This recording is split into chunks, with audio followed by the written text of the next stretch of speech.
the next possible coronavirus hotspots. Lee Zurich looks at where the company who creates the device has its attention focused right now. The state of Florida is testing residents for coronavirus at a rate far lower than most states. New York has tested 628 out of every 100,000 residents. Washington 449. Florida just 125. That lack of testing might be masking the true spread of the virus. Well, I'm worried that Florida is one of the epicenters of COVID case development. There's no doubt that there's COVID cases across the United States. There's no doubt, right? I'm just worried that it's going to get really, really bad in Florida because of the demographics and because we saw atypical illness levels skyrocket so fast in such a short period of time. Inder Singh runs a company, Kinsa, that sells internet-connected thermometers. The company is able to collect and evaluate real-time data. The darker areas in this map show spikes in temperatures. A week ago, South Florida was bright red.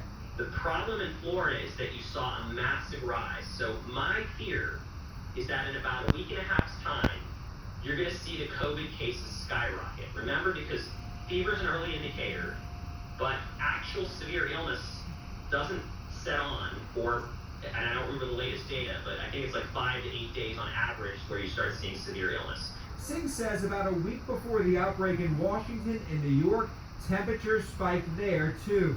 He has seen temperatures going down in other parts of the country as many people stay home and isolated. As states have implemented social distancing and things like that, are you seeing the temperature numbers go down across the country? We are, actually. The outbreak across the country continues to cripple our healthcare system. Hospitals still have a serious shortage of personal protective equipment, or PPE. The U.S. Conference of Mayors released a report Friday that details cities across the country need 28.5 million face masks, 7.9 million testing kits, and 139,000 ventilators. One New Orleans doctor says the mask shortage is dire. Currently, the way it is right now is we get one mask per day to wear for the whole day. And what is it typically? So, ideally speaking, you would have one mask per encounter, per patient encounter. So you wear it, you go into the patient's room, you examine the patient, and you come out, and then you throw it away. He might see 30 patients in one day, so instead of using 30 masks, now he only has access to one, increasing the possibility of spreading coronavirus. The likelihood of us possibly passing it on to other patients or our colleagues or ourselves and our families is pretty high. And it is unfortunate, but it is the reality of what it is now, because of the shortage.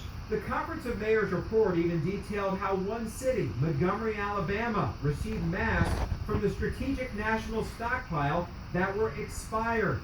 The approved masks by the CDC included nearly 6,000 masks that were dry rotted.